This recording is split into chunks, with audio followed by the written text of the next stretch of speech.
আসসালামু আলাইকুম। আমি ডাক্তার মঞ্জুর মুর্শেদ, একজন কার্ডিওলজিস্ট নিউ ইয়র্ক সিটি থেকে বলছি।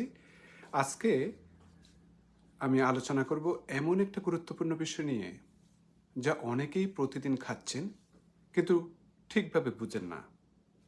আর সেটি হলো রক্ত পাতলা করার ওষুধ, যেটাকে আমরা ব্লাড থিনার বলে থাকি।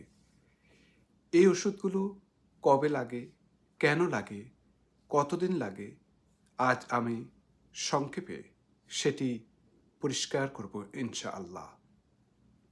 আমাদের শরীরের রক্ত যদি জমাট বেঁধে যায়, তখন সেটি হার্ট বা মস্তিষ্কের রক্তনালীতে গিয়ে হার্ট অ্যাটাক বা স্ট্রোক ঘটাতে পারে।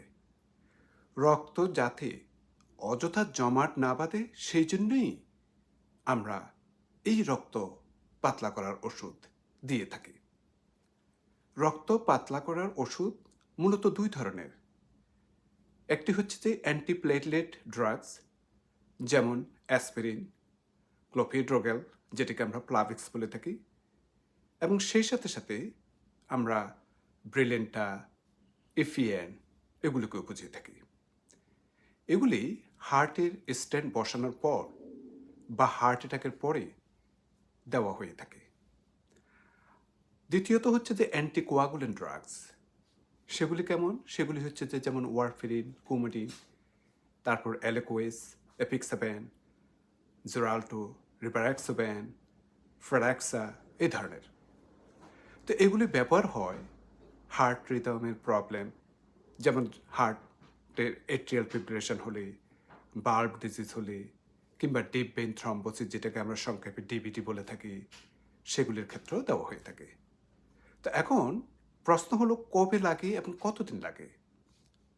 আসুন একটু জেনে নিই। স্টেন্ট বসানোর পরে, স্টেন্ট যখন বসানো হয়ে থাকে, তখন অ্যাসপিরিন বা ক্লোপিডোগ্রেল কিংবা অন্য ডুয়েল অ্যান্টিপ্লেটলেট থেরাপি, আগে যেগুলি বললাম, সেগুলোর মধ্যে আমরা চুজ করে দিয়ে থাকি বয়স অনুযায়ী, আগে স্ট্রোক আছে কিনা, এই সমস্ত অনেক কিছুর উপর ভিত্তি করে সেগুলো দিয়ে থেকে, এবং সাধারণত ন্যূনতম 6 মাস থেকে 1 বছর লাগে। ডাক্তার যদি না বলে থাকে, কখনো আপনারা এই ওষুধ বন্ধ করবেন না। হার্ট অ্যাটাকের পরে সব সময় অ্যাসপিরিন কিন্তু সারা জীবন খেয়ে যেতে হবে। হার্টের অনিয়ম যদি স্পন্দন হয়ে থাকে, যেমন এট্রিয়াল ফিব্রিলেশন হতে, এই রোগের মধ্যেও রক্ত জমাট বেঁধে যায়। তাই আমরা অ্যাপেক্সাবেন যেমন অ্যালোকোয়েস বা রিভারক্সোবেন যেমন জোরাল্টো, এগুলিও লাগে, কিন্তু আজীবন খেয়ে যেতে হয়, কারণ না হলে রক্ত জমাট বেঁধে আবার স্ট্রোক হওয়ার সম্ভাবনা থাকে। আবার অনেক সময় কৃত্রিম হার্ট বাল্ব যদি দেওয়া হয়ে থাকে, তখন ওয়ারফেরিন দেওয়া হয়ে থাকে, এবং সেই সাথে সাথে আপনাকে আইএনআর একটা ব্লাড টেস্ট করতে হয়, যাতে মেকশিওর আপনার এই ওয়ারফেরিনের ডোজটা অ্যাডজাস্ট করতে হবে কিনা। অ্যাগেইন, এটি কখনো বন্ধ করবেন না, এবং সবসময় আইএনআরটা চেক করতে ভুল করবেন না।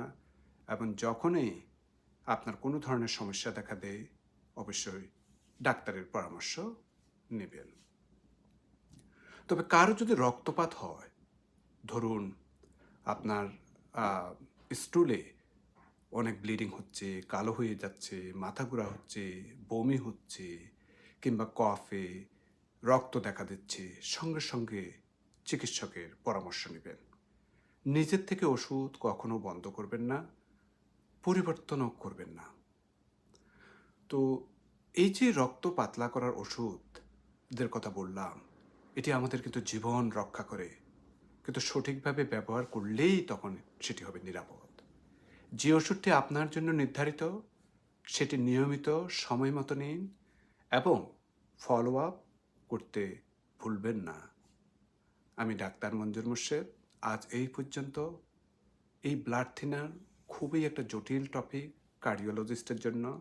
এটি খুবই সংক্ষেপে, অত্যন্ত সহজভাবে বোঝানোর চেষ্টা করেছি। আশা করি বুঝতে পেরেছেন। ধন্যবাদ। আজকে এই পর্যন্ত। আল্লাহ ভালো রাখুক সবাইকে। আবার আরেকটা টপিক নিয়ে আমি আবার আপনাদের সামনে আসবো। আল্লাহ হাফেজ।